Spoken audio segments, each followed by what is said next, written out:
स्तोत्रसंहिता 1. नीतिमान व अनीतिमान.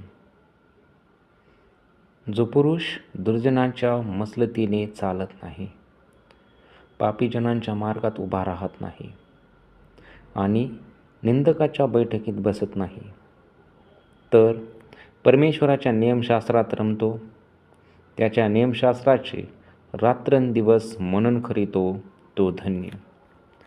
जे झाड पाण्याच्या प्रवाहाजवळ लावलेले असते, जे आपल्या हंगामी फळ देते, ज्याची पाने कोमेजत नाहीत, अशा झाडासारखा तो आहे.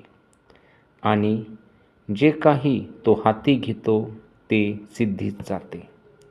दुर्जन तसे नाहीत, ते वाऱ्याने उडून जाणाऱ्या भुसासारखे आहेत. ह्यामुळे दुर्जन न्यायसमयी टिकावयाचे नाहीत. पापीजन नीतिमानांच्या मंडळीत उभे राहावयाचे नाहीत, कारण नीतिमानाचा मार्ग परमेश्वराला अवगत असतो, पण दुर्जनांचा मार्ग नष्ट होतो.